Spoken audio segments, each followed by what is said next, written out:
Hello, bienvenue sur C0CZ pour te servir. Aujourd'hui, c'est le journal crypto. Nous sommes le 12 septembre. Il y a plein d'actualités. Ça fait plaisir. Il y en a plus que d'habitude.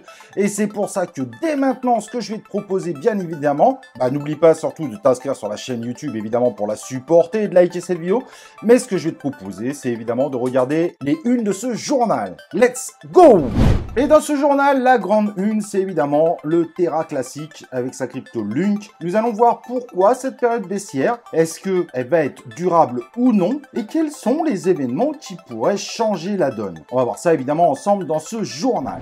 Et en deuxième, nous allons regarder le fameux Bone, la crypto de Shiba Inu qui nous a fait un petit pump malgré la future arrivée de Shibarium, mais à force d'être repoussé, ceci semblait avoir des impacts sur le Shiba Inu, sur le Bone, etc. Mais finalement, est-ce que le Bone ne serait pas la prochaine hype pour prendre la suite du Lunk? C'est ce qu'on va voir évidemment dans ce journal. Et nous allons également parler dans ce journal de la BNB Chain. Il y a quelques petites évolutions très intéressantes qu'il faut qu'on regarde impérativement ensemble, qui pourraient d'ailleurs redorer l'image de cette blockchain qui a été vue évidemment comme la blockchain des scams et des petits projets. C'est ce qu'on va regarder évidemment dans ce journal crypto. Maintenant qu'on a vu, cher Cysien, l'ensemble des unes de ce journal, ce que je te propose, c'est de me suivre sur Twitter pour suivre l'ensemble des actualités 24/24, en admettant évidemment que je dorme un petit peu, et on passe tout de suite à l'ensemble des actualités du jour. Et Meta est une fois de plus dans la tourmente pour avoir mis en avant sur Instagram, Facebook et l'ensemble de ses réseaux des publicités autour de la crypto-monnaie, mais surtout d'arnaques. Mark Zuckerberg est donc convoqué par les sénateurs américains et celui-ci devra se justifier avant le 24 octobre prochain par rapport à cette accusation en effet assez grave. En gros, Meta est accusé de laxisme et d'avoir laissé un petit peu trop faire ces arnaques qui se sont multipliées dans l'univers de la publicité de ces réseaux sociaux. Alors que les crypto-monnaies remontent un peu et redonnent d'espoir évidemment à l'ensemble de la cryptosphère, la SEC en met une couche, la Securities and Exchange Commission, qui annonce tout simplement que sur les 10 000 crypto-monnaies en circulation, la majorité de celles-ci doivent être considérées comme des titres financiers et les titres financiers justement sont donc couverts par les lois américaines, ce qui évidemment pourrait faire très mal et ceci pourrait même tout simplement mettre en danger un certain nombre de projets et pas forcément les plus petits. Ce qui implique que la promotion de la plupart des tokens serait finalement interdite ou du moins très encadrée on va dire et cela pourrait poser évidemment un grand nombre de problèmes. Il va falloir surveiller ça évidemment de très près. Et pour couronner le tout, la Maison Blanche a elle-même annoncé potentiellement réfléchir à l'interdiction du minage de Bitcoin, ce qui pourrait également être encore une très mauvaise nouvelle pour l'univers de la crypto-monnaie, bien que je suis un peu plus rassuré sur ce point-là, car de nombreuses études confirment finalement que le Bitcoin aujourd'hui consomme de moins en moins et que cela pourrait bientôt revenir à une neutralité carbone. Donc à voir finalement si cela se mettra vraiment en place. Sur le coup, le discours est dur, mais je pense que l'issue pourrait complètement changer. Et dans 2 jours et 15 heures, c'est le grand moment, c'est The Merge qui se met en place avec tous les risques que cela comporte. Je vous recommande fortement d'aller voir nos 2 dernières vidéos autour d'Ethereum. Je sais que c'est pas forcément le sujet phare actuel, mais cela pourrait vous aider à vous préparer à d'éventuels problèmes ou de choix qui pourraient tout simplement mettre l'univers de la crypto-monnaie dans une petite tourmente.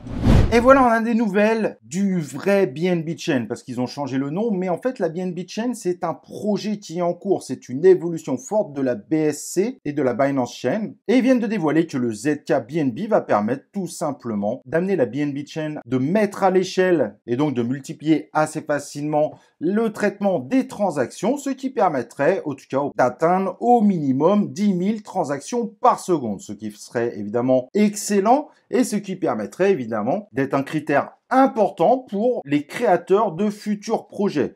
Et il n'y a pas que ça. Binance a annoncé tout simplement avoir mis en place le Soulbound, qui sont des NFT intransférables, idée à la base venant de l'univers d'Ethereum, mais finalement appliquée en premier par Binance. Qu'est-ce que cela apporte? Cela peut apporter, par exemple, d'avoir son identité numérique sur son wallet et que celle-ci ne soit pas transférable. C'est un des exemples d'utilisation, mais qui peut être très utile évidemment, que ce soit pour un certain nombre d'application, mais également peut-être pour se conformer aux régulateurs si ceux-ci décident de rendre totalement illégal les wallets anonymes. En tout cas, voilà, la BNB Chain a plutôt tendance à bien évoluer. Les premières informations sont très intéressantes et vous l'aurez compris que pour le Play to Earn par exemple, la couche ZK BNB sera très importante. Et donc depuis quelques jours, le Terra classique et sa crypto-link continue sa baisse. Au moment où je fais cette vidéo, nous sommes à 0,3037 et la baisse plus prononcée aujourd'hui. Et la baisse semble tout simplement avoir démarré au moment où Binance a douché de nombreux espoirs comme quoi il pourrait burn off-chain, donc directement sur les transactions sur l'exchange. Mais finalement, Binance a dit qu'il prenait en compte évidemment on-chain, donc sur les retraits et dépôts, mais absolument pas sur l'exchange, car en effet, comme je vous en avais parlé avant, pour Binance, c'est un peu compliqué, car cela n'irait pas forcément dans le sens des régulateurs que l'exchange essaye de séduire un petit peu partout dans le monde. Son fondateur semble avoir laissé un mini espoir, mais ça reste très vague, où en gros, il a répondu à un tweet en disant « Mettez déjà le burn en place et on verra après ».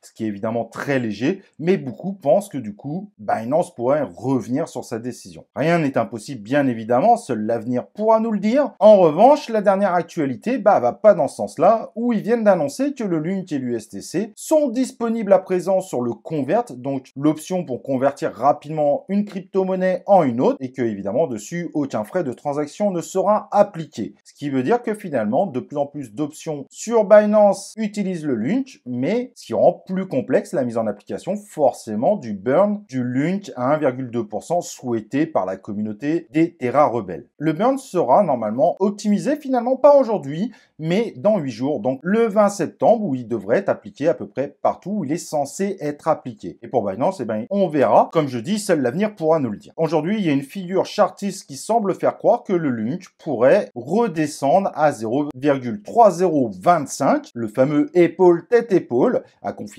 bien évidemment. Cependant, la baisse pourrait évidemment s'arrêter si Binance venait à surprendre tout le monde en annonçant la mise en application du burn, ce qui pourrait évidemment relancer la hype. Mais sans cela, cela risque d'être quand même compliqué de garder une hype aussi forte, surtout en période de bear market. Car il faut être honnête, on est quand même sur un x15, c'est déjà un résultat extraordinaire pour un bear market. Il faut être honnête, le Link a fait une sacrée performance. Pour pouvoir continuer cette hype, ça va être évidemment compliqué, mais il est vrai qu'actuellement, il n'y a pas beaucoup de concurrence sur ce type de token. Donc, celui qui vous dit qu'il va totalement s'écrouler ou celui qui vous dit qu'il va pump, les deux sont évidemment tout à fait envisageables. Cependant, attention, The Merge arrive et également Shibarium qui pourrait voler la vedette. On va voir ça juste après. Et en effet, c'était une transition plutôt sympa. Il y a évidemment le Bone. Qu'est-ce que le Bone? C'est tout simplement le token de l'écosystème Shiba Inu qui a été sélectionné pour être celui des frais de gaz de la future blockchain Layer 2 Shibarium. Pourquoi Layer 2? Tout simplement parce que Shibarium sera une blockchain qui créera l'ensemble de ses opérations sur Ethereum, mais en évitant les frais de gaz complètement délirants et en proposant normalement des transactions beaucoup plus rapides. C'est un concept que vous devez connaître. Il y a de plus en plus évidemment de Layer 2 autour d'Ethereum et Shibarium espère faire partie évidemment des plus performants de ceux qui ont le plus de hype. Et il y a beaucoup de chances finalement que le Bone, qui est son token, vole la vedette au Link, si le Link évidemment n'arrive pas à faire rebondir sa hype, mais également il pourrait voler finalement la vedette à Shiba Inu. Le Bone nous a fait une folie hier soir, bon là il se stabilise, mais vous vous rappelez, on en parlait quand il était à 40 centimes, là il est à 1,89$, il me paraît pas improbable avec l'annonce de la sortie de Shibarium que finalement les déçus du Link, voire ceux qui ont fait de bons profits, tente derrière l'aventure du Bone, ce qui pourrait évidemment amener ce token à avoir une hype équivalente, pourquoi pas faire un x15, bien que là évidemment l'ensemble de la communauté Shiba Inu devra faire un travail considérable, car il faut avouer que les Terra rebelles ont mis sacrément le paquet. Alors est-ce que cela veut dire que le Link est mort? C'est pas du tout ce que ça veut dire, bien évidemment, ça veut peut-être dire tout simplement que le Link a connu sa hype, il en reconnaîtra peut-être dans le futur, mais que le Bone pourrait tout simplement lui voler la vedette à la sortie de Shibarium. Au cas, pour le moment, il fait des performances super intéressantes et c'est à suivre de très près. Voilà, en tout cas, j'espère que vous avez été ravis par ce journal crypto. N'oublie pas de t'inscrire sur la chaîne YouTube, d'activer les cloches de notification, de liker cette vidéo et nous on se retrouve évidemment pour une prochaine vidéo du journal crypto.